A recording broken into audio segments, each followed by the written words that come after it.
Last Pint Productions presents the New Way podcast. The New Way contains adult content and is recorded in advance. The following episode was originally recorded on July 22nd, 2021. Listener discretion is advised. So you were in Vietnam, if I'm not mistaken? Yeah? Were you in the shit? Yeah, I was in the shit. Last night, Darth Vader came down from planet Vulcan and told me that if I didn't take Lorraine out, that he'd melt my brain. Here's how you get him. He pulls a knife, you pull a gun. He sends one of yours to the hospital, you send one of his to the morgue. We came, we saw, we kicked its ass. Everybody wants to be naked and famous. Everybody wants to be just like me, I'm naked. Will you help teach me about this? What is it? A new way?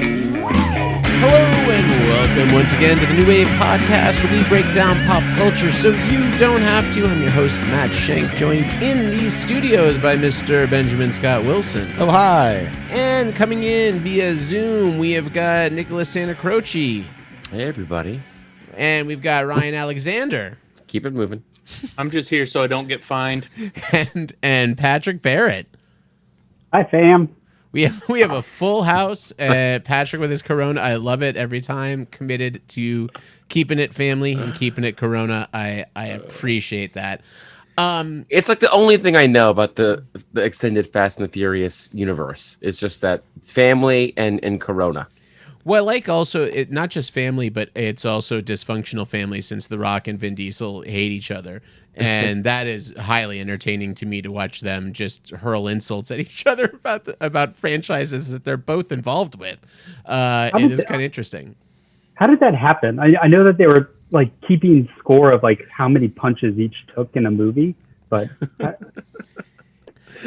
like that fucking matters. That's hilarious. It was like in the 7th Fast and the Furious movie, where apparently they had like an on-set altercation or something, and then it just turned into like them one-upping each other on like press junkets, basically, and just being like, well, fortunately, like I was carrying the heavy bulk of this movie, and Dwayne "The Rock" Johnson wasn't doing any work at all, that type of thing. And then they were criticizing each other's acting abilities, and it just turned into like a complete shit show. All I care about is if at some point Vin Diesel can trick The Rock into starring in Stop or My Mom Will Shoot Part 2. Then the rivalry will come full circle. I like that Ben had to talk about The Rock by his full name. Like none of us would know who it was. Dwayne Miami linebacker. Can I tell y'all what blew my mind today, as probably in this group the biggest Fast and the Furious franchise fan? That's sure. Alliteration, Holmes. I never realized that the first Fast and the Furious was basically just Point Break. Oh yeah. It's 100% Point Break too. Never even crossed my mind. I watched Point Break last night, and Paul Walker's character and Keanu Reeves' character is the exact same character. Yes. Like delivery, everything. Well, yeah. I think it's also sort of fascinating that they've turned the Fast and Furious into this like almost superhero franchise. And the first movie was them stealing VCR DVD combo TVs, like, and now they like did they space? Yeah, did they go to space in this one? They did go to space in this one. Yes. That's insanity. Which started as a joke. That started as a joke. Everybody's going to space right now. That started as a Reddit fan joke. But also, sorry, I'm just thinking about the first one now, and the dumbass lines in half that movie. They have that first race, and he's like, "I almost had you, bro. You almost had me." Yeah, you never even had your car. Which means, what does that mean? Like that literally doesn't even make sense. Granny shifting like you don't know what you're doing. Yeah, I want to bring this back to a wholesome topic. Are y'all familiar with Shea Serrano? Yeah. Is that a character in Fast and Furious? He's literally he's an author. He's just got a huge Twitter following, but he does these like flash fundraising things for whatever philanthropic thing he decides. And so like 2 weeks ago, he said, "Hey, I'm bored. Let's raise $10,000 to fund a scholarship at UT San Antonio." He's like, "We're going to pay for a senior's year of tuition." They Cool. ended up, he was going for one. He wanted to raise $10,000. They ended up raising enough to fund 13 scholarships. Nice. But the best part is now UTSA, because he's a huge Fast and the Furious fan. So he wrote books. He's written a book called Rap and Other Things, Movies and Other Things, Basketball and Other Things. So it's just funny books about whatever topic he decides. He's a huge Fast and the Furious fan. Yeah, movies and other things.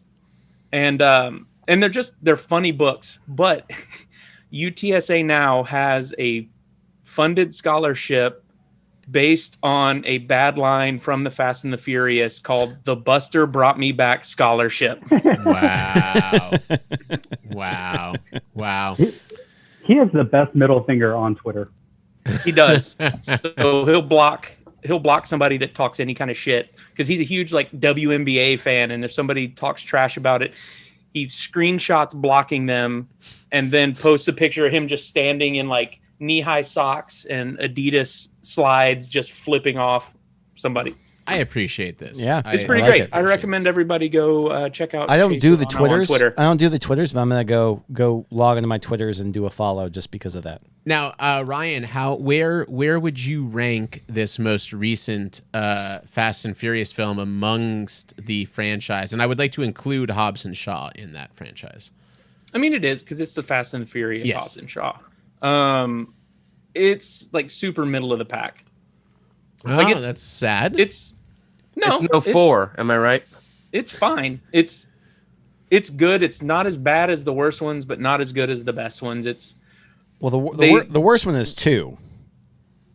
Which 2? Like Too Fast, Too Furious? Yeah, Too Fast, Too Furious. Okay. Well, because there's like Tokyo Drift came out second. Which 2? No, Tokyo Drift came out 3rd.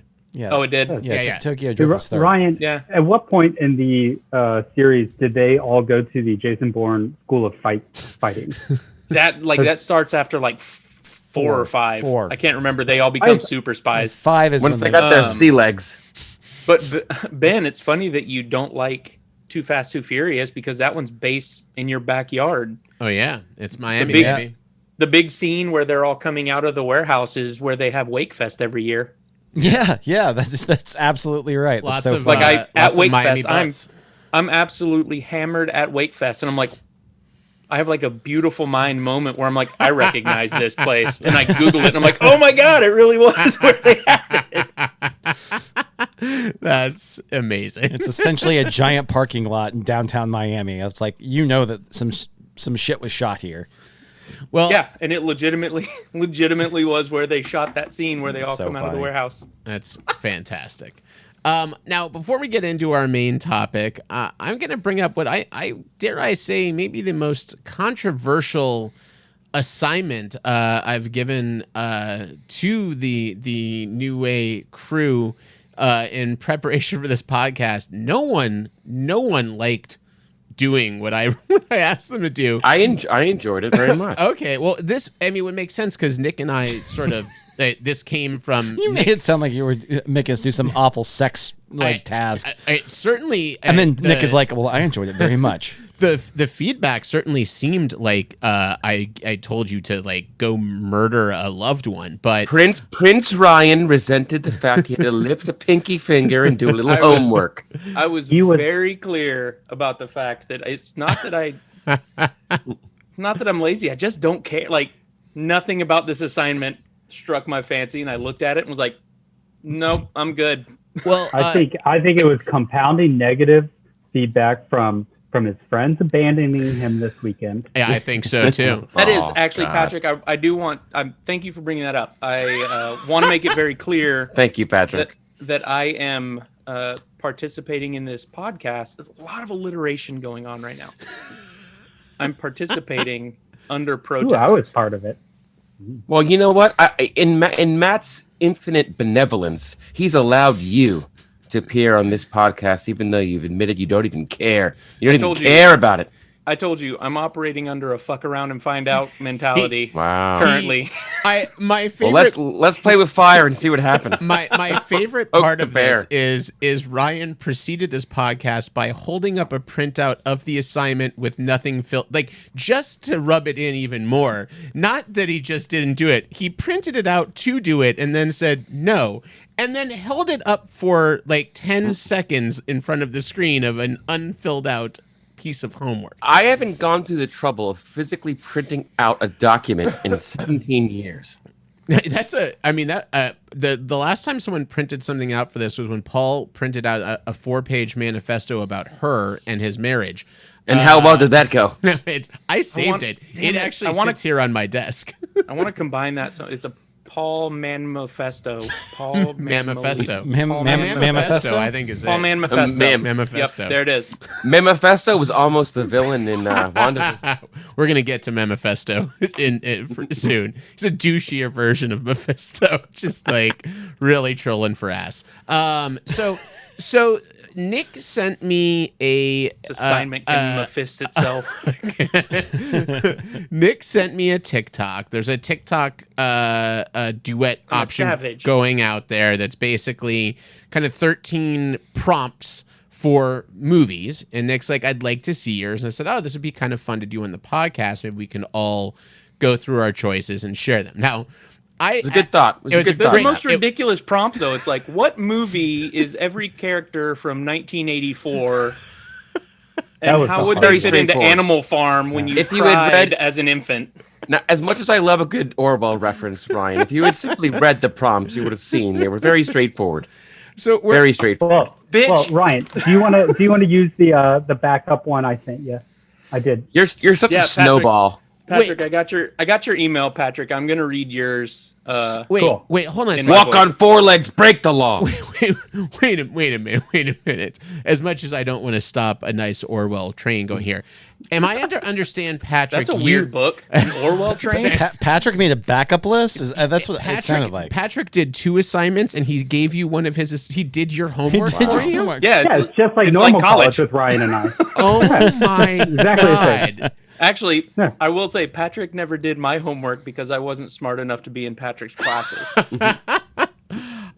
Patrick doesn't get extra credit, unfortunately, for this. Are you serious? I think we took mountain biking together, which, let's be honest, Patrick did all the work there, too. Yeah. Your mountain bike built for 2.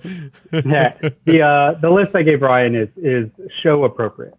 All right. Okay. Well, I was gonna do a bit and act like he just sent it to me.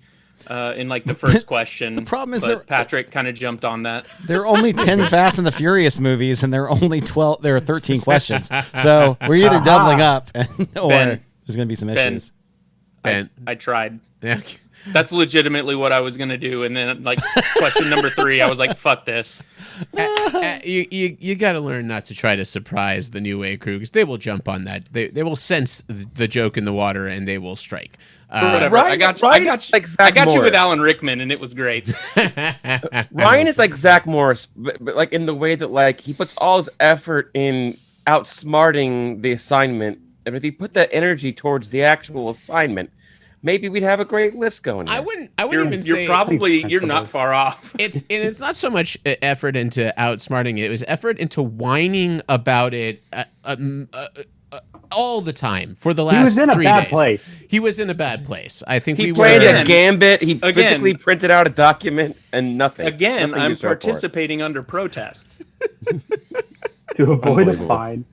I'm here so I don't get fined. Yeah, let's get into it. This is going to take a while. I even brought my sunglasses. All right. So what I'm going to do is I'm going to read out a prompt, and we are going to share our answers to that prompt with some of them maybe don't even involve too much discussion, but maybe a little bit here. So I'm going to kick it off.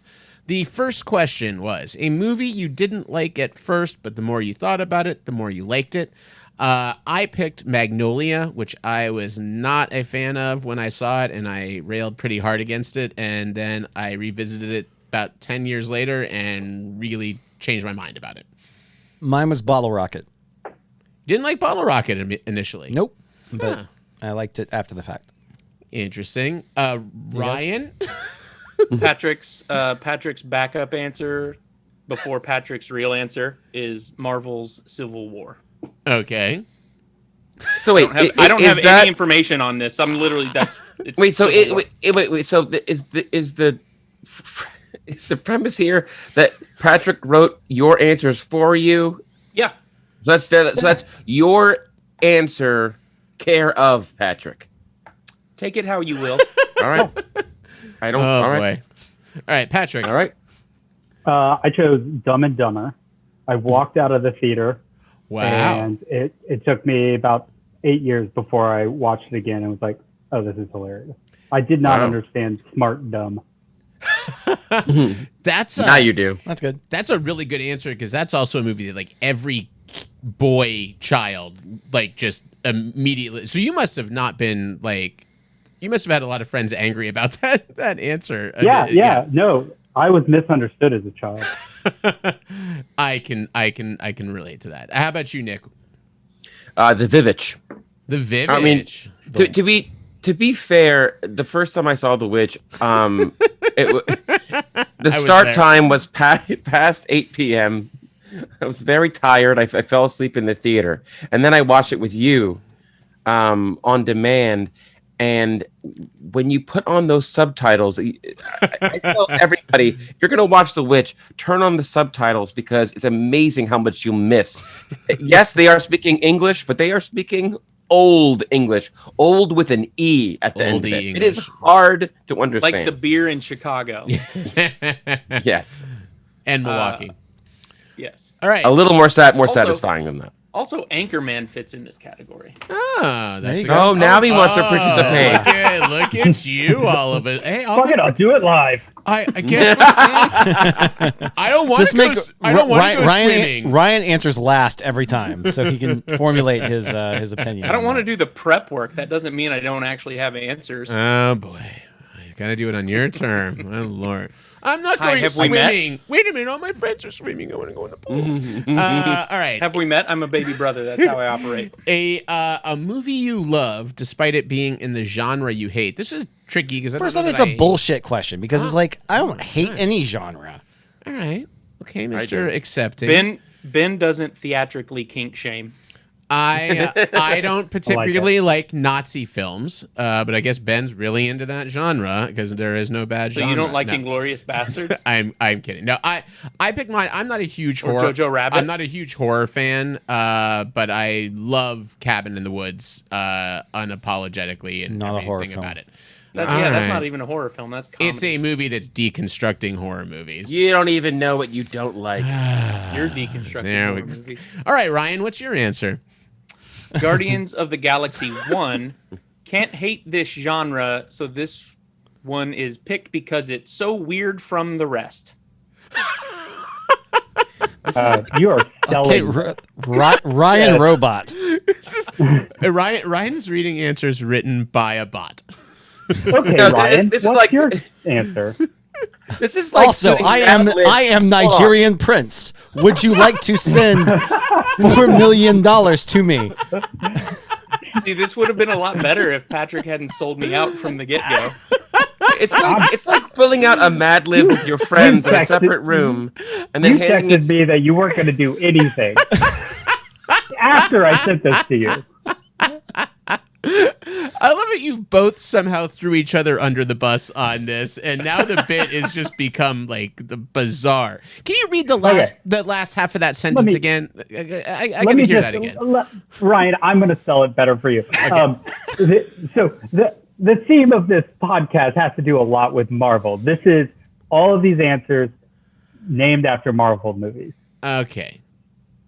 I picked up on that. Yeah. All right, Patrick, what's your answer? Your actual answer.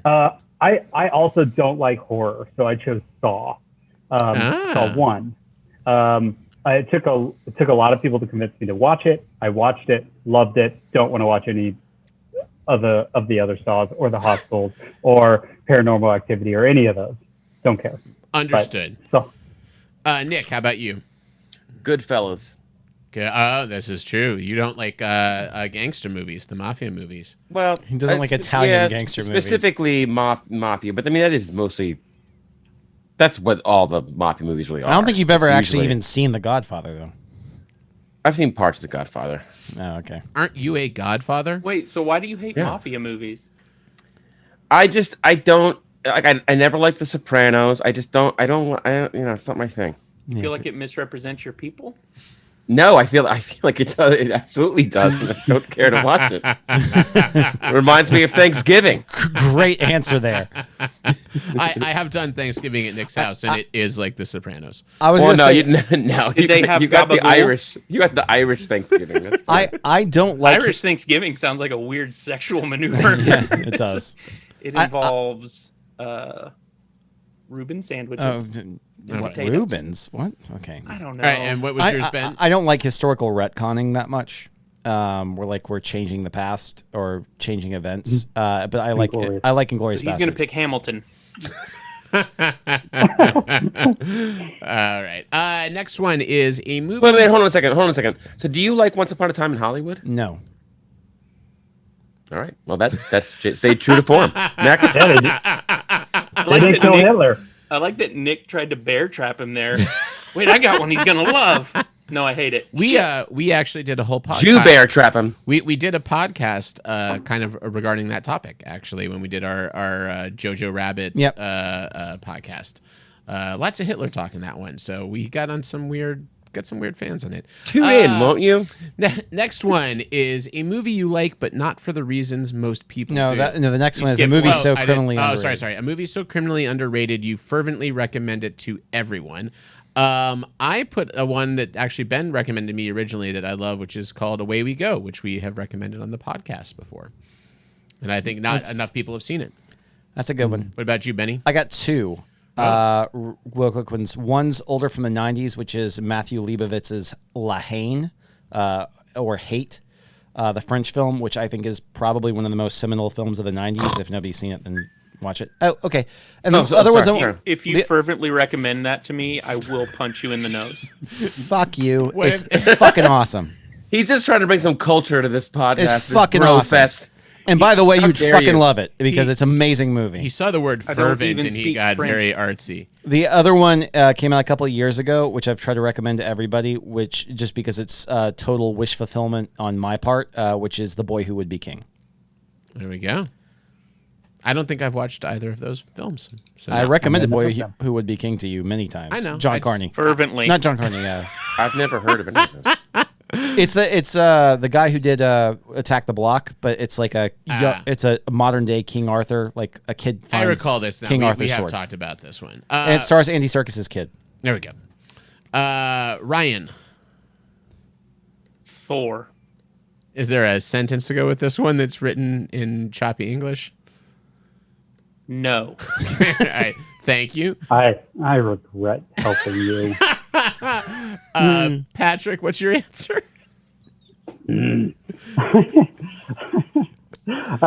going to go with a movie that is probably bad, but I love it. Slackers. Love that movie. That is very funny because that almost wound up on my list somewhere else. Very interesting. We talked about that one. That's because that's Linklater, right? Original Linklater. What are you talking about? Slackers. Slacker. Oh, Slacker. What's Slackers? No, Slackers. Slackers is the one with the Dave. Is that in Austin? No. I don't think it's in Austin. No, I think it's in Boston. Slackers and Slacker are two different movies. Oh yeah, I'm thinking of something different. Yeah. Very different. Okay. Next one, a movie you like but not for the. I have answers. I'm sorry, Nick. Go ahead. That I actually took time to write and I was mostly prepare. concerned with hearing Ryan's answer, so I apologize. I got two also, but I'm going lowbrow as Ben went kind of high road. I'll go low road. Dewey Walk Hard, the Dewey Cox story, sure, and Hot Rod. I think are not movies that I quote enough, or my friends quote enough, or that it even comes up in conversation. But they are real up there in terms of movies that make me just like lose myself laughing. Highly agree with both those choices. I would like to add Dogma to the list. Dude, Dogma's my backup pick that I didn't send you. That is a great one. There it is. There's the Buddy Christ. All right, a movie you like, but not for the reasons most people do. For this one, I picked The Sixth Sense. Mainly because I don't view it as a horror movie. I think it's a really moving love story. And the part that I get mostly, I think Bruce Willis does some of his best work toward the end of that film, and I fucking love it. Mine was Empire Strikes Back. I feel like a lot of people love that movie, but I love it because it's a complete deconstruction of the first movie. It completely kind of undoes everything that had positive momentum, but does it in a way where it adds to the characters. I like it. Ryan? Oh, shit. Oh, boy. I like that he asks in a question every time. Ryan? Black Panther. I think this resonates differently for a lot of different people. Patrick really dug deep into that one. God, you did nothing. All right, Ryan. How about gut instinct? Do you have a real answer from your perspective? Gut instinct. Not on this one. All right. I'm injecting my gut Moving instinct, on. but I don't have one on this one. All right, Patrick. Okay, I chose Jurassic Park. There's multiple aspects of this movie that make no sense to me, and every time I watch it, I'm trying to figure it out. Like, one, why did that Triceratops get sick? Never solved. Why, like Hammond? Because they ate the berries. Never solved. No. Yeah, they don't. They ate the berries. It's in the book. The berries are an issue, but it's not in the movie. It's not clear. Yeah, Hammond goes back and forth on like people are dying, and then he screams no when they shoot the raptors. It's very, very strange. Because his money's not invested in the people; it's invested in the dinosaurs. There's one of the weirdest lines in the movie when they're looking at the dino DNA. The guy goes, "Is this autoerotica?" Autoerotica. Yeah, it's a weird line. Like very weird line. And then the last thing is, I believe that Jurassic Park lives in the Hook universe. I believe that Peter Banning in the movie Hook is a velociraptor. He's making a phone call about a $5 billion deal in the early 90s. That's stupid amounts of money. Trying to close it. That was the last movie Spielberg did before Jurassic Park. I believe he's a chief fundraiser, an investor in Jurassic Park. There we go. That tracks. All right, and Nicholas. Showgirls. What is your reason for liking it? That's not the Elizabeth Berkley. Why do most people like that movie? I think the amount of nudity, I think, is probably the reason most people say they like that movie or watch. I was gonna say the elite acting. Well, I mean, the dancing, really. It's really kind of a pitch perfect B movie, and I think it kind of like knows what it is.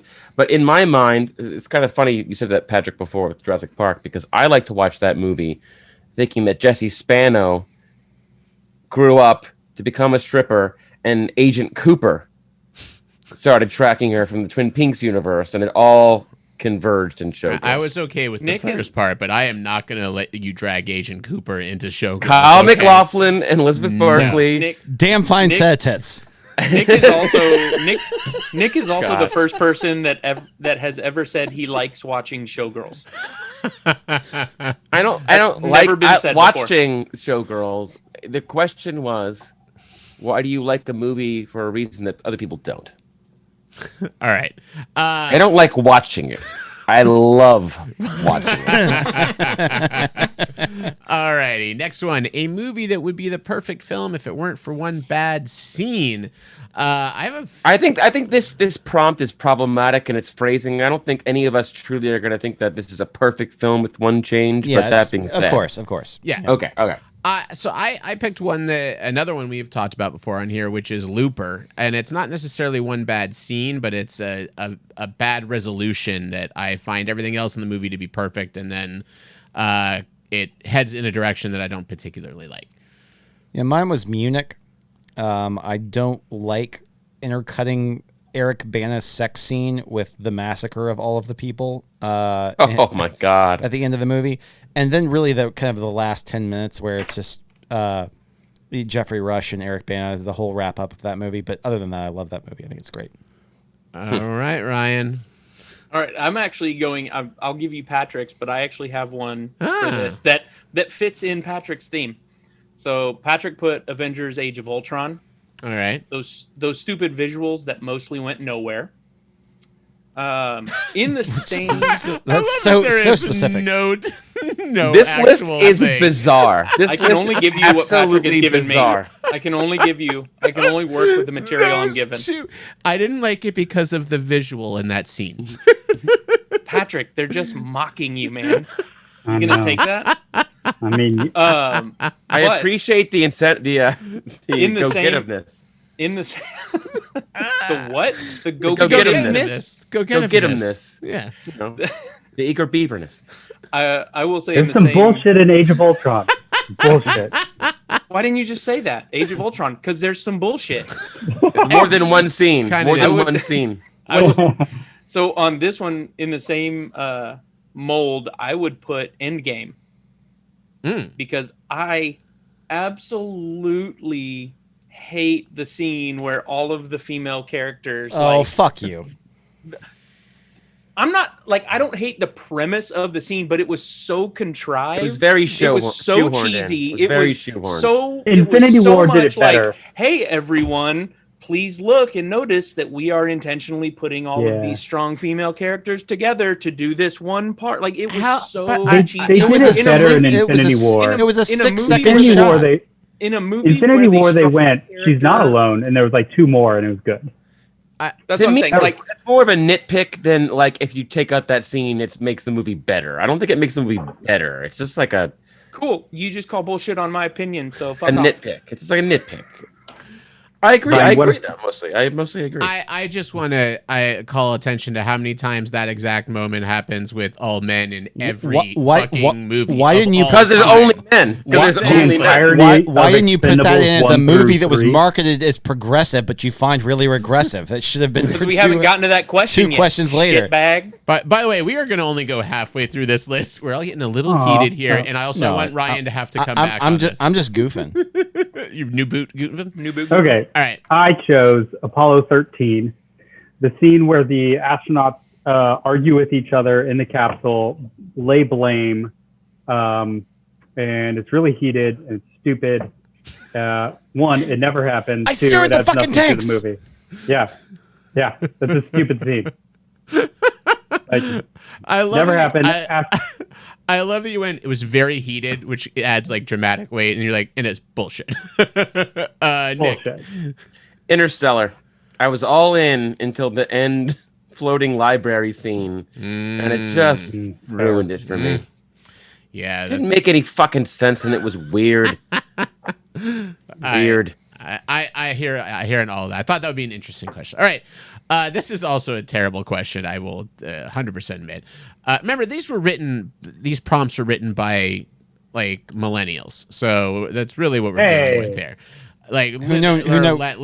Gen Z. And we all know that millennials know jack shit about movies. All right, so this one is a movie. We're millennials, man. I'm joking. We're geriatric millennials. A movie, oh my god. A movie. Bro, the best test for are you a geriatric millennial? I say peaches come from a can. What do you say? They were put there by a man. In a factory down. Elder. Yeah. There you go. You're a geriatric millennial. Yeah. I'm not a millennial. I'm not. I'm Gen. When you got off. You're Gen X. I'm You're Gen X. Yeah. Matt's Fucking technically old Gen man. X. All right, a movie not enough people have seen just because it's animated. I Honestly, love made this me laugh. prompt. It made me I laugh. think this makes a lot of sense. I think it's a great prompt too. The thing is, there are animated movies that a lot of people just see, see the Pixar movies and the flagpole Disney ones, right? But then there are animated movies that truly people don't see just because it's animated, and that's what I took from this. Yeah, right. totally. 100%. I'm with Nick. I did a movie called The Triplets of Belleville, great movie. which is a fucking phenomenally Oscar-winning good film. movie. Yeah, an amazing music. You're gonna need show notes for this podcast. So I did The Winds of Hanamise, which is actually an anime film from 1988. If that movie had been live action, it would have won Best Foreign Film at the Oscars that year. Wow, What's it called? It's called The Winds of Hanamise. Huh. Man, deep dives. Never heard of it. All right, Ryan, wow us. I actually agree with Patrick on this one. Into the Spider-Verse. Oh yeah, I mean, fucking phenomenal movie. Yeah. No. I think there are no probably notes. ridiculous amounts of people. I think that Yeah. haven't seen it just because it's a cartoon. Yeah, probably. And I think some of those people are even like, Marvel loyalists who just want a live action Spider-Man and don't want to watch a cartoon. Yeah. Good call. Patrick, I hope you're And that is the best Spider-Man film ever made. It's amazing. It's the best Spider-Man film they've made so far. And I love. I chose Batman: The Killing Joke. It's a animated movie. I don't know if it came out. Really good. Yeah. But it's good. It's an R. It's got to be R. Yes. Yeah, it's rated R. Yeah. And Definitely one of my favorite runs for sure. Yeah. I picked the Mitchells versus the Machines. Oh, it's brand new. I've on heard my really list good things to about watch. that. Well, why haven't you seen it, Matt? I haven't. I've not Because seen it was exciting animated. things. Because it was animated. Yeah, fuck you! I ain't watching no cartoons. You dummy. The director of that was on. Too busy on Saturday morning. It was on what then? He was on the podcast with what's it called? My favorite murder. No. Anyways, yeah. On a podcast. He was on a podcast, and I quite enjoyed listening to him. There you go. There you go. Armchair Like expert. like our listeners enjoyed listening to that riveting response. Yes, sorry. He's on the new way. But I do recommend seeing that movie. It's like and watch it with headphones if you can, because like another one I could throw out there. I've been trying to get Body the with girls the to Chance watch of Meatballs. If you listen to those movies with headphones, there are so many throwaway like jokes that are as funny as the main jokes, as like background characters. They put a lot of time and layering them. It's really worth it. It's really worth it. Awesome, man. Well, I think we're going to save the rest of these for a part 2 so we can get onto our main topic. But I wanted to drag Wonder Woman 84. But there's a main topic. Oh, good. 2 things I didn't prepare for. And I've got a huge self-burn on the last one, so you got to invite me back. We will. This is your. And bring the Neosporin, dear listener. You are The answer is Patrick's own porno. Can't convince anybody to watch it. Wait. Was that progressive? Wow. Was that actually regressive? Matt was immediately all in on the Patrick sex tape. I mean, I would. You could convince me to watch that. Why not? By the way, you guys, Patrick's I have to think of a new one. Launch. But we will. Well, you guys are contractually obligated to return for the part 2 of this, so you don't get your checks until you finish up this thing. But we get want checks. Oh gosh, not you, Ryan, but Nick and Patrick. Definitely not checks and balances. No, not at all. Not on this podcast, friends. Not on this podcast. So we wanted Close Patrick's notes. to do a topic today that we don't talk about enough on here, which is Marvel. But I think it is. Oh wow, Ryan, those were great picks. What a refreshing change of format for the show. But I think there's an amazing thing happening with the Marvel machine right now, and we're just starting to kind of understand exactly what they are doing to move forward and get past the post Iron Man, Captain America kind of deal that they've been doing for a decade successfully. And I think there was a lot of concern and fear, especially seeing some of the initial kind of lineups, but pre-COVID and not really understanding exactly what was going to happen. And then they moved into this TV format.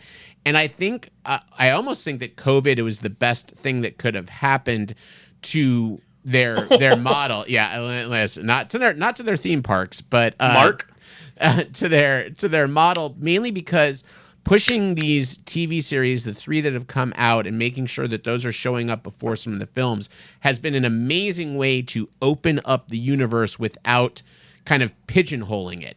And obviously the 3 series we're talking about, we started off with WandaVision, move over to Falcon and Winter Soldier, and now most recently Loki, which just wrapped. And Loki and WandaVision definitely seem to have kind of the A story of what's going to be happening with Marvel. And then I think Falcon and Winter Soldier is introducing kind of the B story that Black Widow picks up as well. But I think it's going to be kind of interesting for us just to discuss in general what we think is going to happen, because what they've done with Loki, and this is your spoiler warning, we are going to talk about the finale of Loki and everything going forward here. Loki has basically opened up our big bad and threat for this next phase or phases of Marvel, which is Kang. And Now, someone playing with time. I have thought about that. It's Georgia head coach Kirby Smart. Well, let's. I loved him in the Ninja Turtle series. Let's okay. Nick, I'd like to let's hear your take here. Yeah, I think that and I saw a TikTok, so I can't take credit for this theory. But the more I think about it, the more it makes sense. Kang is definitely going to be a big player, but sort of like real hot sports take there. But sort of like Loki, who was really the main villain for the first half of the first decade of the MCU. I feel like that's going to be Kang showing up in different forms from different multiverses and different franchises across all their properties. Like, who knows? Maybe he shows up in She-Hulk. maybe she defends him in court. He could show up literally anywhere, right? But that's kind of like Loki. They just confirmed that the final film in this phase is going to be Fantastic Four. Right. Oh, wow. And there are rumors that Henry Cavill met with some Marvel execs in London. I think maybe that's for Doom. And I think that maybe the reveal is at the end of this phase. Doom is actually going to be the main villain that's kind of hiding in plain sight. It's weird that like Thanos, they built him up over so long, but it's weird that like Thanos is done and immediately they introduce the big bad villain. But you know what? It makes sense. It makes sense the way they explained it, because it's sort of like where you have Thanos who ironically felt like he was burdened with glorious purpose, right? He really believed that by snapping would save the world, and he was doing it for everybody. But meanwhile, you have the same thing happening with the benevolent version of Kang, who believes that he's doing the right thing, watching over and protecting the sacred timeline. But it also means that he had to stay hidden for it to work. Well, for that plan to work, he couldn't be visible like Thanos. He couldn't be an active observer. Is it pronounced Thanos or Thanos? Only Thanos. Tomato. If you're he plays the piano and he enjoys Nick was just like Thanos. No, I think it's gonna Thanos. be it's in Thanos. It's Thanos. It's an not an ah. Thanos. Bye, Ben. Shh, you're spoiling the magic of radio. Thelonious. Oh, I'm breaking the fourth wall. Ben's still here. He's right here. I think it's kind of interesting to look at both of those characters though, and sort of what they can do with it. Of how do you compete against Thanos and that over thread. And I like that you're dealing with a guy that it's hard to say that he's wrong. The version of him that we meet first here in Loki of him being like, listen, I've met all the other versions of me and they're fucking dicks. Like every one of them is a dick and they're going to do dickish things. And the only way I know how to stop them is to just control this one area. And I'm kind of getting tired. So it gives them the choice basically of like, hey, you can deal with all my dick brothers, or you can like deal with this. Either way, I don't fucking care anymore. I've been doing this for millennia, and I'm kind of interested just to see something different happen. Either way, whether it's you guys taking over my work or it's the asshole Kang's getting unleashed. And I think it's a genius move on Marvel's part as well of introducing these variants that can look very different, to say it doesn't even have to be Jonathan Majors, as amazing as he is. That was the thing that I brought up in our group chat, is that I think that an interesting they could do is, because Jonathan Majors has been confirmed as the big bad, as the main villain of the next Ant-Man movie. Yeah, the Quantumania. Quantumania. So, assuming that Jonathan Majors is also going to pop up along other properties the same way that Loki has, like was discussed previously, I think, though, there could be variants of Kang, then that we could have main characters or very strong supporting characters that are actually Kang variants already existing within the Marvel timeline. And I think that could be a really interesting retcon. Who is your vote for Secret Kang? I don't really know. But you want to know the really bizarre one that I have? Sure. Is Michelle Pfeiffer and Ant-Man. That's not a bad. I mean, it tracks, and as far as she's been trapped. She was trapped in that place for that long, and essentially that. Yeah, I have a couple theories, but anyways, it's bizarre. So Hank Pym is boning Kang. Yeah, in Ben's Marvel Cinematic Universe. Yeah. Kang to Kang. I can't. We don't Kang on kink shame. Kang. I like this, but something along those lines. To, I'm not saying that's exact, but I think it could be interesting. Yeah. As a viewer, like going back to the actual finale, it was a really simple finale. Those 30 minutes just at the principal's desk was super enjoyable just as a viewer. Like I was giddy. I was like, this is a simple scene and it's just awesome for 30 minutes. I love what Jonathan Majors said is that like he has not had a chance to kind of clown out because he's actually like a clown. Like he knows he's a trained clown. A legit trained clown. And so he hasn't been able to really like kind of stretch or like work out those muscles in a really long time. And he said, oh yeah, I was able to like really just be happy and like do all of that. And so I think he's going to bring an element of that to all of the Kangs, the variant Kangs that he plays. But yeah, it was fun to see him just kind of be giddy, and he really brought it in that performance. I thought he was great. He also, there's a lot. We've seen the trope 1,000 times of kind of like the eccentric, crazy, person behind things, and they act kind of idiosyncratic and bizarre.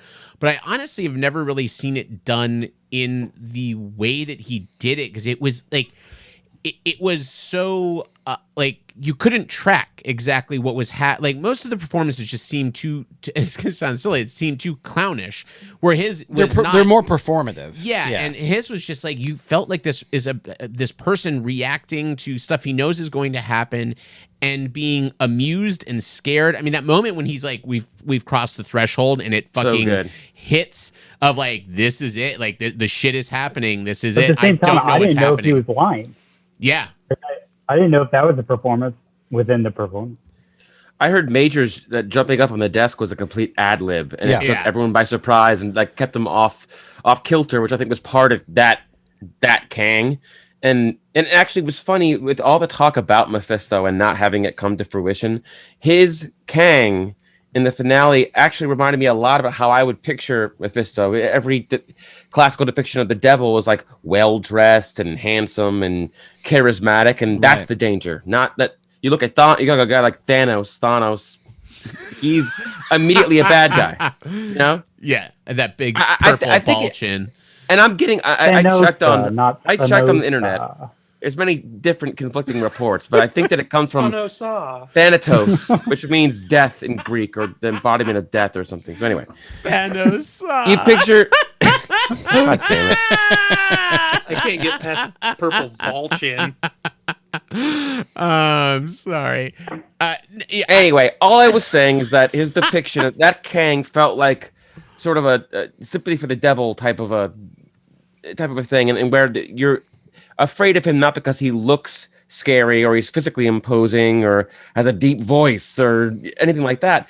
You're scared because he's just so cocksure, and like the fact that even if he's lying about knowing the future, you buy it, and that's scary. And the fact that he can time sharing time. Just the personality was scary to me. Yeah, I mean, to me, though, he wasn't menacing, of course, and I think that's the big thing is like he was. Well, where do you meet his variants? Well, but that's what he said. To me, the most menacing line of the entire episode was, "I'll see you soon." Yeah, and what the scariest variant is going to be? Jerry O'Connell. Jesus, Patrick has been so excited about Sliders references, which I am also equally excited about. Sliders. Jesus Christ. It's slacker. I think, and Nick, you bring up a really interesting point as well, because I really want to. That's why you have me here, Matt. I really want to, like, pardon the pun, I want to marvel at what they have done building up this story and these properties, because you talk about, like, there was all the stuff with WandaVision and is this Mephisto, is that Mephisto, who's the big bad, all the stuff, and then there was kind of similar things with Falcon and Winter Soldier. And we've so many times we're like, we think we know better and we don't trust in Marvel, and they're like, oh, we should trust in Marvel, but they're like, but there should have been this thing, there are all these clues, and you go, no, obviously they're playing 4D chess, and they're looking at all of these moves ahead of time, and they know Kang is coming. Like they know that is the end of Loki. So no, you don't want to introduce another big bad or somebody else in these other series. You want to start building your way up slowly to it. And I think it's also really inherent in their structure of these shows that you have these huge second to last episodes that are really big, and then sometimes the finales felt a little small just because the episodes before them were so fucking good. And then you get to this and they do go technically smaller, but like Patrick said, it's so compelling watching these three characters have this discussion, and also just looking at the arc for Loki is so great. Loki and Sylvie, of kind of, you know, her basically leaning into the glorious purpose that Loki's done so many times of just being selfish and living, and he's the one finally in this moment of doing the earnest thing and be like, no, we need to protect these people. We can't let this happen. It's really, and as a fan, and a viewer, you're not a member of the worlds that are in danger of these multiverses colliding. But you're not watching them fight to potentially save your life. You're watching these three characters basically fight over the future of the MCU. Because part of me was kind of like, I hope Loki does stop her, because I kind of want to see MCU where Sylvie and Loki are like wearing power suits and running the TVA. Like that part of that sounded pretty good to me. Yeah, I mean, it's really. I just think the storytelling, and I think this is the thing that bugs me the most, because there's so many of their actors and filmmakers out there that want to just shit on comic book movies, and especially in the MCU, and there are people, and they're DC fans that want to shit on it, and it's just like the amount of storytelling. DC fans, yeah, they don't. They're have like an ant in a boot. Yeah, I think it is immense what they have been able to do to keep these stories going and tie them together, and also make them relevant to character moments that, you know, we're not just opening the multiverse, we're doing it with Wanda and knowing what that means for her, and we're doing it with Loki, who's finally fucking been selfless and made a friend, makes a friend with Mobius, and then winds up in another multiverse where Mobius doesn't fucking know him, and Kang is the evil leader. Like, it's just so many amazing things that are happening. There was a moment when he went to that other timeline and Mobius didn't know him, and I'm about to pander to Nick. Is that I thought Marvel did something that is kind of rare in American TV, which is, and Lost did this, which is tricking the audience into liking sci-fi. Like, they're along for the ride, and then all of a sudden they're like, oh, I love sci-fi. I'm in a sci-fi flick. And I thought Lost did that. I think Loki did that on their final episode. What is kind of also impressive of Loki, so I have a friend that has casually watched some of the Marvel movies, doesn't really like the Avengers movies.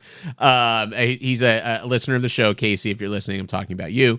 Who started watching Loki. Whoa. And he's like, oh, I fucking love it because it doesn't feel like a comic book to me. And then of course the one thing he didn't like the end where it's like, oh, this is tying into the other stuff. I don't like the stuff about Asgard, and I don't like the other stuff. I just want to watch this character interact with other people, that's kind of impressive for a show to also be able to work on that level for someone watching it that's not necessarily paying attention to the overarching themes and that kind of happened with Beth too, didn't it, Ben?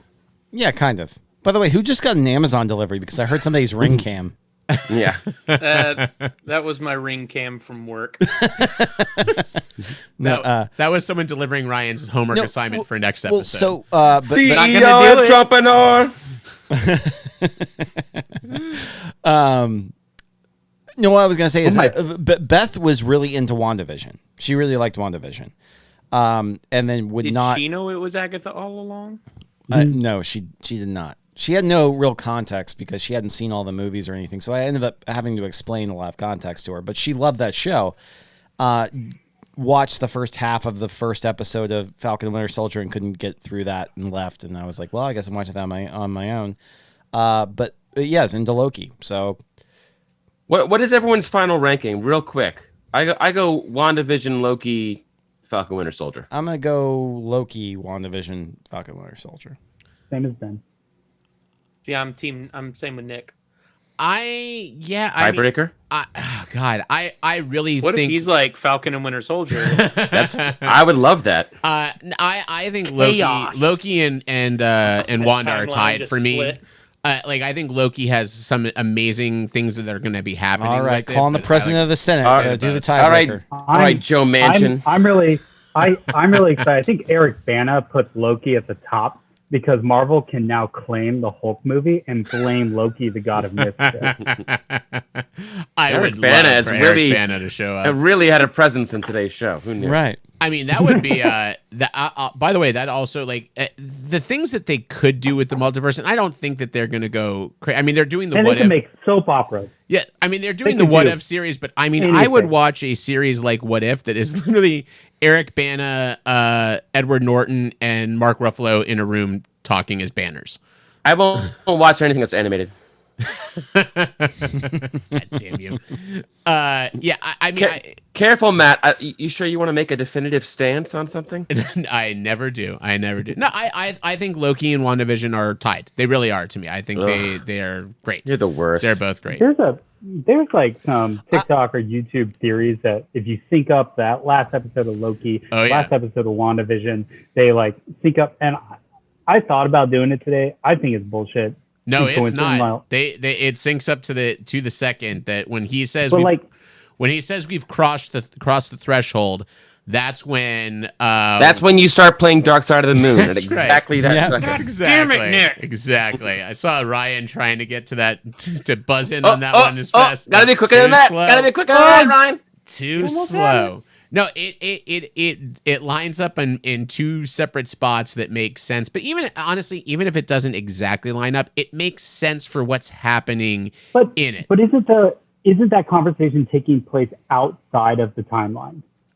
Yeah, Like, it's taking place- but when the timeline when it breaks open, that's what's happening. She's busting open things in the multiverse as well. That's the idea, is that it's happening at the same time that everything's going fucked up in the timeline. Well, there's another theory that like when Sylvie decapitates the robot timekeeper, in the background there are these like rune-looking things, and they think that's why magic and powers don't work in the TVA. That someone with a working knowledge of magic, who could that potentially be? Has already set those. My favorite theory right now is, and they need to address this or just ignore it, is in Endgame when Tony picks up, I think, Captain, maybe Thor, and goes, if you mess with time, it tends to mess back. And then he pauses and goes, "You'll see." And and the theory is that like Tony did some extra jumps with the extra Pym particles that he picked up back in like the 70s. And that he's aware of the TVA. I like that theory. I think it could play out, but they're not going to get Robert to play that. So I'm curious about that. I've always wondered you'll see. Yeah, and what about the loophole of like, if what Loki was doing was against TVA rules and they're protecting the sacred timeline, but on the same hand, what the Avengers did, that's okay. That was always meant to happen on the sacred timeline. If that's true, then Doctor Strange going through all those possible futures, what was he seeing? Because there was only one sacred timeline at that point. He could have only seen the victory. No, he should be because he accesses all the he has access to the multi, because when he meets with the Ancient One in Doctor Strange, she talks about it. She goes, "There are right," but at that point, the sacred timeline was under the protection of the TVA. He didn't know that. But maybe he doesn't know which ones are pruned. He doesn't know which one is the. He's the Sorcerer Supreme. He's like the TVA. He's seeing all the ones and be like, "This is the only one that works." He's pruning all of the other options by not allowing them to happen.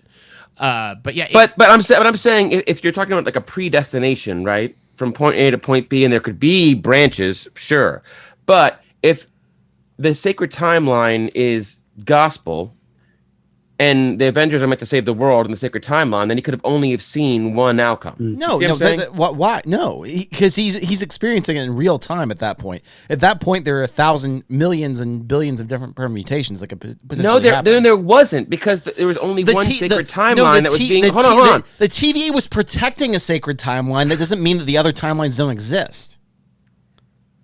But they wouldn't exist ultimately because. They didn't. They were being protected because that's why there's only one way it works. It's the way that it's the sacred timeline way. The other ways will not. They will lose because those are ways that are not sanctioned by the TVA. Tidy Thanos. It's the okay. Yeah, I don't know. It's the Minority Report argument when the ball falls off the thing and he catches it and he goes, "Was that ball going to hit the floor?" And they're like, "Well, no, you caught it." He goes, "But what if I didn't catch it? Was the ball like?" It's actually a pretty good comparison. There's a lot of stuff that if we go too timey-wimey on this, it's going to get. We're gonna have the Looper thing where, hey, if we start talking about time travel, we're just gonna sit here and playing with straws for the next 3 hours. I think what's more interesting to kind of be thinking about with these things really is right now Marvel has so much power to really do whatever they want. We talked about this all the way back with WandaVision when they introduced Pietro, and kind of this idea that they really, with diverging timelines, they can reboot things, they can do sequels to things, they can they can even bring in a widely popular Netflix character into the Spider-Verse. Absolutely could. They really played by Charlie Cox. Who knows? As long as they're not in Agents of S.H.I.E.L.D., which for some reason they've decided is not canon. Well, none of the shows are canon, but Peter Porker. You know what I'm looking forward to is I feel like the new Spider-Man trailer is imminent. I feel like they did everything they possibly could to keep that under wraps. You don't have been filming for this long and not have something to show unless you are protecting. I mean, the multiverse is confirmed. It's only a matter of time. I feel like the longer they wait for a trailer, they should just get it out. Let us see Toby and Andrew Garfield in the trailer and start speculating. Get the machine rolling. Marvel's also been very savvy about that with their, like, I remember the first time when we watched the Infinity War trailer, and I remember it was a weird trailer, and the first thing all three of us said was like, they're cutting around something. Like, it was very clear that trailer was like, we can't show you any linear, we don't want you to know the path of this movie, so we can only just sort of show you snippets of random things. And I think that they've done that in other films with their trailers as well, of like Civil War introducing Spider-Man at the last minute that didn't even like exist 2 weeks before that trailer came out. So good. Like, it's crazy. So yeah, I think it's pretty amazing. If I get to hear the line, Peter Parker, I'm your attorney, Matthew Murdock. If I get to hear that delivered by Charlie Cox, I'm going to cry like a baby in the theater. And part of that is because I'm probably the most emotionally vulnerable part in my entire life. But the other part is I love Daredevil and Spider-Man that much. And I love Charlie Cox's. I hate to be like those guys that get protective over certain actors playing certain roles. Like, I'm so done with Hugh Jackman as Wolverine, even though I thought he was great as a character. I feel like I remember when people piled on Heath Ledger when they cast him, and he only turned in the best performance of the character, arguably ever. I do feel protective of Charlie Cox, though. I can't picture anyone else as Daredevil after the 3 seasons of the Netflix show. And I can't even picture it. I don't know what it would look like. Not even Ben Affleck? I hope that it's true, and it's the one time that I am going to cling to that. Like, no? What if it turns out in this reality that Matt Murdock was responsible for killing Uncle Ben? I just broke Nick's brain. Oh God! I watched Nick's. There's hundreds of realities. They can do anything they want. That happened in that happened in one of the multiverses for sure. Yeah. They can farm out all of these ideas to different directors, different producers, different creative minds, and put them on whatever medium like they want to now. Like, and they just can blame the multiverse. Like, if they wanted, they're a little bit too late, but they could put anything on Quibi and just said. That's the one thing they can't put on. I'm so glad you said Quibi. I was racking my brain trying to remember the name of that service. The sacred timeline pruned Quibi because it was going to lead to the downfall of things. Hi, y'all. Yeah, I am wearing my. I do not believe that we are on the sacred timeline, guys. I think we are totally variants. We're barely on the same page for this podcast. Yeah, I'm actually pruning some people from this podcast. There's 5 different timelines going on right now. that would require post, and that's not going to happen. I do want to pimp out two other Marvel things right now. We are soon going to be getting the What If series, which looks fantastic, and obviously I collected those comics as a kid, and I didn't really collect comics as a kid. But there was so the cool. one title that I did. Like Can you really say you didn't collect comics if you just told us you collected these comics? Well, it was the only thing, and I had friends that were actual collectors. I had comic sounds like cards. a variant to me. I had a binder of comic trading cards, and I was I'm obsessed with Nick. that. Me I too. had the X-Men cards like crazy. Right, I had all the cards, but I only had a handful of comics, but I loved What If, and that is, and What If was so great because, like, I have a copy at home that I got from a Florida flea market. I go, what if the Punisher's family wasn't killed? And it was just like the most boring comic ever. It's like literally like Frank Castle is like going grocery shopping, but like but the best part is really, that bit. That's what I really like about how Marvel Studios has handled this. Sounds like an SNL. It sounds like an SNL sketch. Instead of doing, just like we have this, we need to take our properties to film. Okay, just go make something. They've looked at the medium of TV and film and said, how do we capitalize on this the most similar to like how we capitalize on comic books? And they're doing it better than anybody else by saying like, how do we take our creative talents and apply it to this medium that DC's not doing, that just hasn't been done. I'm thoroughly impressed. And I think like the What If and like waiting until the multiverse comes out to put that out there, and then whatever else they want to do. Yeah. I think it's amazing. Do you guys know the origin of Peter Porker, the Spectacular Spider-Ham? Simpsons. No. So What If was brilliant because it gave Marvel a chance to kind of like spoof their own properties in a way. But then they spoofed What If with a title called What The? And that is where they introduced Peter Porker. That's amazing. Fun fact.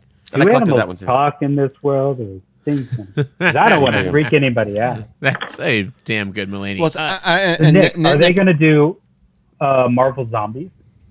I think Marvel Zombies is incorporated in What If. Yeah, there's a shot in the trailer that looks like Marvel Zombies. And Nick, Hey, can I go ahead? You go ahead.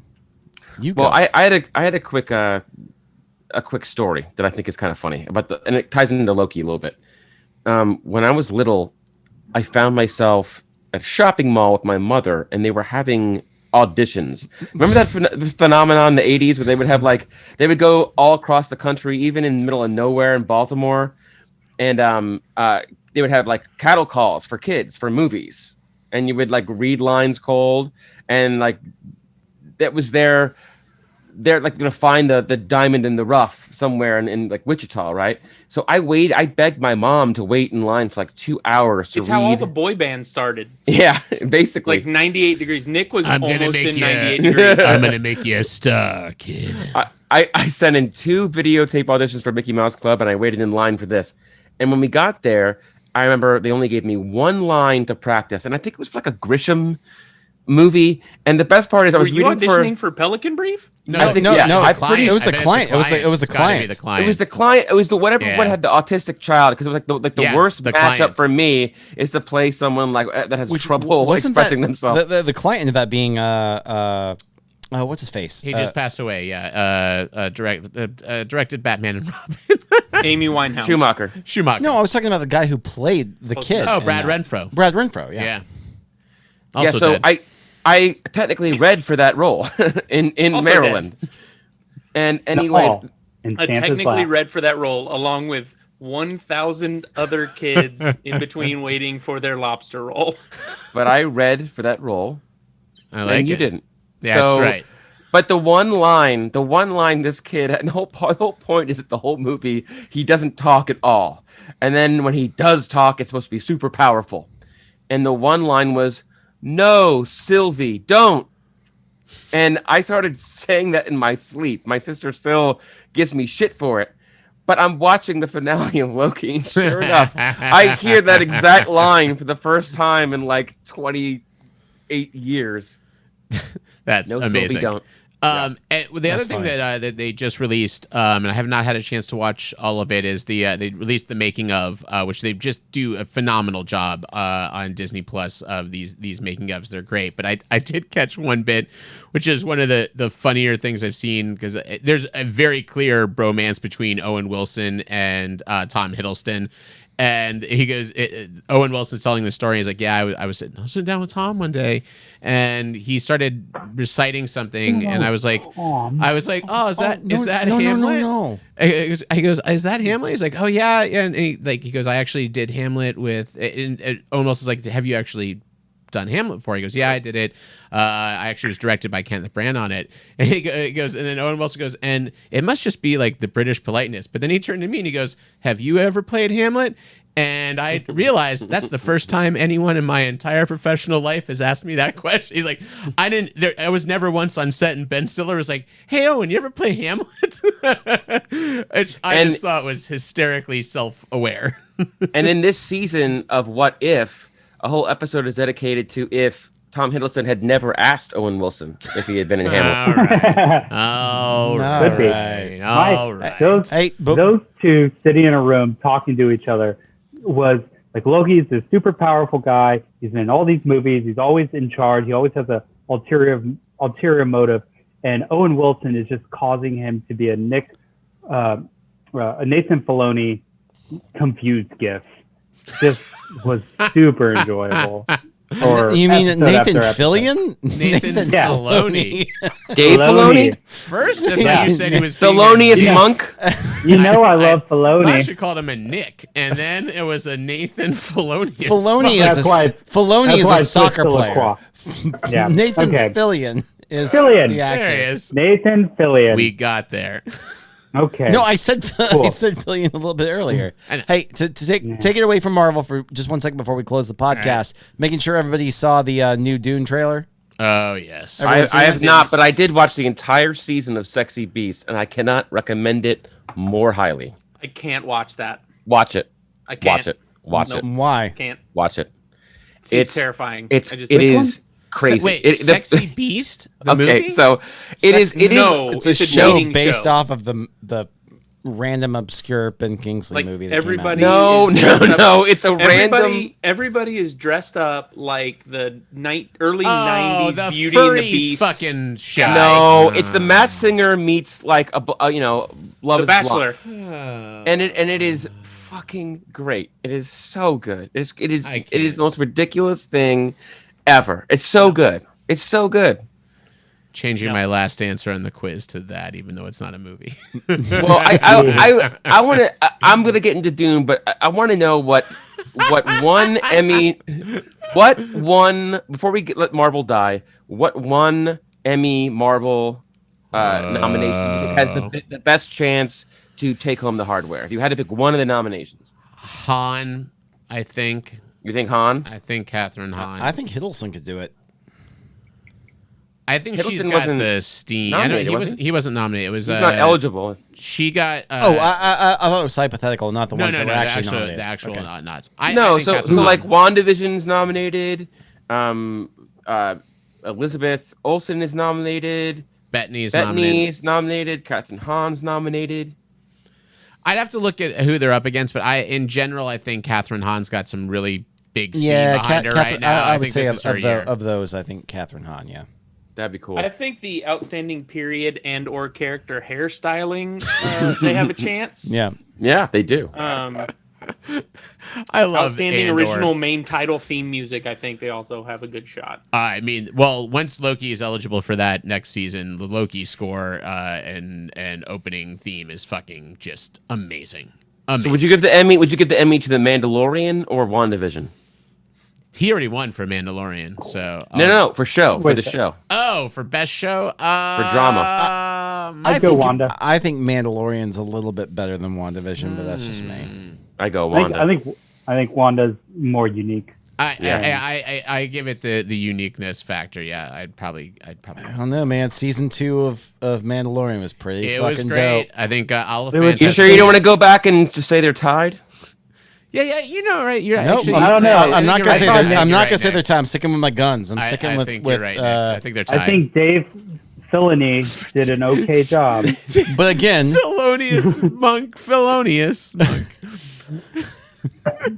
But again, if I had to compare them, like I said, I still think that Loki is a little bit ahead for me of WandaVision. So, and if I had to do the hypothetical thing between Loki and season 2 of Mandalorian, I'd probably go Loki. Oh, interesting. I like it. I mean, look, I think we're all in agreement.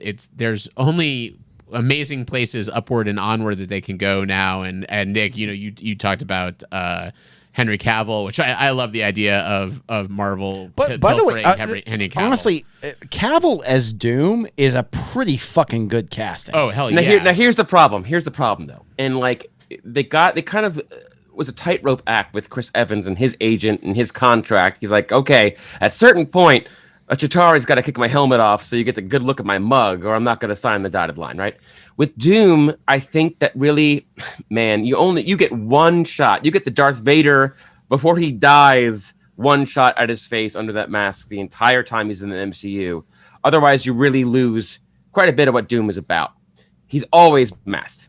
And so he has to be cool with it. Now, I think Cavill had such a extensive background and history with like big fan properties that he would do it. I don't think he has the ego that require him to get FaceTime. I think he would sign on. I think that would be. But first off, he would not be able to be in a property that is that high profile without that coming out. It's going to come out. Isn't that like Tom Hardy's like bread and butter? I mean, it's already come out. We're already talking about it. I don't know. I don't know. I think that you might be surprised, and I think that Kevin Feige can maybe talk him into it. But here's what I think. We're going to be convinced it's Henry Cavill, and then like they're going to raise the mask, and it's going to be like fucking Judd Apatow's like whole career. career. Just be a voice. What if they just pay him to do the voice of Doom? And they get another actor. Totally It's a little riskier, but it's Mandalorian. I mean, they have a whole series with a guy that's not there a lot of the time. Exactly. Right. And I think Cavill could pull it off. Right. But here's the thing that I really like Cavill. If we're talking about, we do have that one moment, that one big reveal. This is how I would picture it. There have been different like takes on Doom and what he looks like under the mask. And some of them he looks like, he looks like Freddy Krueger. He looks like Jason Voorhees underneath the hockey mask, just hideous, horribly deformed. But Kirby had a version of Doom, which I think is perfect. And it's this really good-looking dude with perfect hair, chiseled jawline, a beautiful man. But he has a little scar on the side of his eye. But Doom is so vain that he constructed a whole persona and mask that he never takes off because of that one little scar. And I think that is like scary to me. It's exciting. I mean, listen, look at that. They've got so many amazing places to Patrick go with it. has the scar. He does. He is Dr. Doom. Dr. Patrick Doom. He's so vain. Might kill you all. He probably thinks this show is I'm sure we will have. I'm sure we'll have much more to say on this as we get more. We'll probably get that Spider-Man trailer soon, and we'll definitely be covering. But what about that Dune trailer? Am I right? That Dune trailer. Is fucking amazing. I have to watch it. Denny can do no wrong, so I will trust it. No and matter apparently what. we're about to get a new Ghostbusters trailer. Oh soon. shit! So a lot of stuff this year still to come. The movies are back, which is great. I want to thank you so much for listening to this episode of the New Wave Podcast. We'll be back with another one next week, and until then, we're gonna say what we say at the end of every podcast: 1, 2, 3. Cheers. Hasta lasagna. Balls. Don't get any on ya. Cheers, nipple suckers. Damn. Big fat load of cum then. You gotta see. I think you should leave season 2 to get that reference. No, I have. I've watched it all. God. Big fat load of cum. Big fat load of cum then. I just don't understand. He goes, Is this for adults? We can say what we want. He goes, I'm not trying to be funny. I'm not I'm not trying to give you the worst day at work. I just want to know if I do any of those cocksuckers. Well, we'll talk to you next time.